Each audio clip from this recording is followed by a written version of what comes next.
Hey guys, this is Abhishek from GadgetsToUse.com, and today we are going to do the quick unboxing and quick review of Karbonn Quattro L52VR. The reason why this phone is called VR at the end is because it comes with a VR headset inside. These are some of the specifications of this phone which are mentioned on the box, which includes a 5-inch high definition display. You have 1.3 GHz quad core CPU, 2250 mAh battery, and some other specifications like 4G.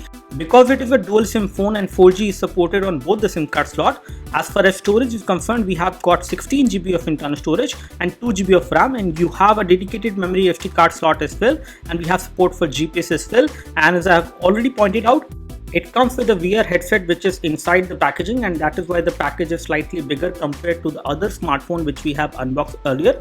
As you open the package, the first thing which you see inside the package is going to be the Karbonn Quattro L52, and that's how this device actually looks like. It comes in this plastic covering, and there are some key features of this device which are mentioned on the protection layer. You do get a screen guard as well within the package, and the second thing which you get after the screen guard is going to be the VR headset, which is pretty big, and it is definitely better than some of the other cheaper VR headset which we have seen, especially from Lenovo. I would say this is better than NVR in case you are comparing it with NVR. The plastic quality on this VR is good, and again the overall form factor of the VR is not too heavy. It is slightly bigger to hold in hand, but the overall design makes it fairly comfortable to wear it and use it. It does come with a Velcro belt which is there inside the VR component, and you can get it out and adjust it. You can actually tie this thing on both the sides of the VR on this particular part, and that's how you can wear it on your head. The lens quality, however, on this VR is also good compared to some of the cheaper VR which we have seen. And here we have the section where you can actually insert your smartphone. So this front section of the VR will hold your smartphone whenever you are using it inside this VR headset, and it has some suction cups over there which will make sure that they can actually hold your smartphone tightly, and they come with a silicone cover as well for your phone, so that you have a proper grip whenever you are using your phone inside this VR headset. So there is a silicone case which comes within the packaging of the VR headset itself, and there you will find it. You can apply it on your phone whenever you want to. You do get a battery as well, which is the 2250 mAh battery, which is not a big battery considering the kind of display size this phone has. You do get a warranty card and some user manual as well within the package, and again these are some basic user manual which you will get within the package. The last three things which comes within the package of this phone is going to be this 1 ampere charger, which is a standard charger, nothing special about it. We get a micro USB cable as well which can be used for data syncing and charging, and nothing special about it either. We get some in-ear headphones which also come within the package, and this is the last thing which comes out of the packaging, and it is decent in terms of the quality. Again, the plastic quality is not too great, and the sound quality is also kind of average.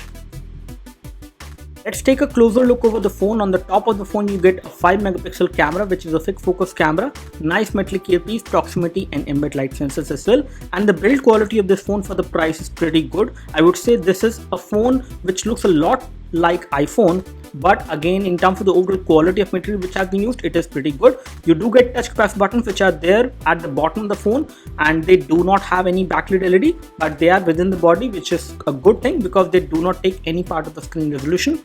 On the top of the phone you get a 3.5mm audio jack, and you get a metal frame over there on the top as well, which makes the phone look pretty premium and also give it a very good sturdy build quality. Right hand side of the phone has got the volume rocker and the power and sleep key, and both of these buttons are metallic buttons, and they give you very good tactile feedback when you press them, and the overall finishing of these buttons and the edges look very nice and premium, and it gives a very good elegant look to this particular device. On the left hand side of the phone you have nothing, but you have got chamfered edges which does make this phone look quite nice in the overall look and feel department. At the rear you have got an 8 megapixel camera module, which is an autofocus camera. It can record high definition video as well, and the overall camera quality which we get from this device is pretty impressive, and we will show you that later. You do get a LED flash as well for low light photos. Bottom edge of the phone has got a micro USB port for data syncing and charging, and a prime microphone full over there. Again, we could not locate secondary microphone on this device. Looks like it is not there on this phone. On connectivity front, there is a slight compromise on this phone because you can either use one SIM card and a micro SD memory card, or you can use two SIM card, but in that case you cannot use micro SD memory card on this phone. So there is a hybrid SIM tray on this phone because the second SIM card slot can either take a micro SIM or a SIM card at one point of time. Another good thing about this phone is the display. It has got a 2.5D curved display, which is a full laminated display, and it looks very good in terms of the overall color protection and viewing angles in indoor usage. And outdoor visibility, the display is also fairly good. Let's take a look over the internal configuration of the phone as we went into settings and find out that the version of Android on this device is Lollipop 5.1 and the storage on this device is 16GB, and out of 16GB approximately 10GB is available to the user, and that is the amount of storage which you can use on this device. There are some applications which are coming pre-installed, which is going to take approximately 1GB of space on this device, but some of the application you can uninstall as well. There are some bloatware as well which are coming pre-installed, but you can get rid of most of the bloatware but not all of them. As far as RAM is concerned, out of 2GB of RAM, approximately 1.6GB of RAM was available, which is definitely a good figure overall because we have not seen any other phone which has 2GB of RAM and out of which 1.6GB was available, whereas this one gives you this much amount of RAM and it does give you a very good performance with this much amount of RAM, and you get to play a lot of games without any issues because of this scenario. Now let's talk about the most special thing because of which this phone becomes a value for money, because this phone comes with a VR headset inside, so you don't have to buy that separately, and this is definitely a good thing. This phone does have gyroscope sensor and you can use this good quality VR headset which come within the package of this phone, and this is something which is useful because otherwise you will end up spending approximately 1300 rupees on additional VR headset if you plan to buy it separately, whereas this one comes with it, and for the price they are offering, the phone as well as the VR headset is pretty good and does make this phone good value for money overall.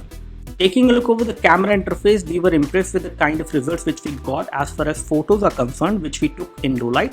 Autofocusing speed is good, it does focus on the subject pretty well, and it does take like 1 second to focus, and that is pretty quick, I would say, for a device like this which is affordable in terms of the price segment. In terms of the camera interface, it is a regular camera interface which you will see on other MediaTek devices as well, because this one also comes with a MediaTek processor inside, which is 1.3 GHz quad core CPU. The camera interface is mainly basic, but it does provide you essential options like continuous shooting mode, you have panorama mode supported, you do have option to enable electronic image stabilization which is there on the phone. Again, it is not going to help that much in case you are recording a video in shaky environment, it will be a shaky video, but you do have HDR mode which is a very useful mode, and it will be useful in case you would like to capture photos with proper colors. And this is one of the photo which we have taken from this device in a low light scenario. The kind of details you get in the photo is good, color protection is also good. If you have good amount of light, you can capture good quality of photos from the rear camera, which is just 8 megapixel on this phone, and details are also pretty impressive.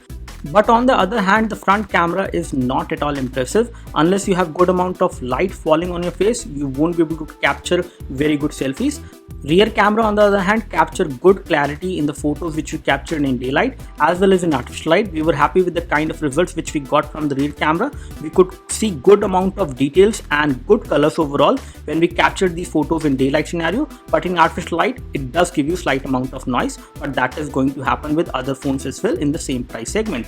Talking about the gaming performance, we played Dead Trigger 2 and we could play this game smoothly. Overall, if you play this game in medium graphic settings, you can play it smoothly, but overall this phone is not meant for gaming. It does help you play some heavy games as well, but medium graphic settings only, otherwise you will see a lot of lag. Overall, the gaming performance of this phone is quite okay for the price you are paying for the phone. You may not be able to get a very good gaming phone as far as this phone is concerned, but it is decent for gaming, and for casual gaming there is no issue with this phone.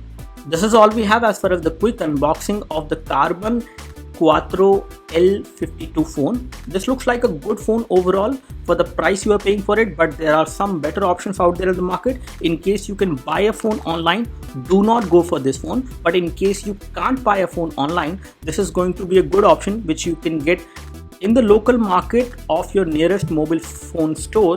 That is something which I can say, but this phone does not disappoint you in all the departments. Again, the front camera is not impressive, but the display is, and the rear camera does do a very good job for a phone like this which is so affordable in terms of the price.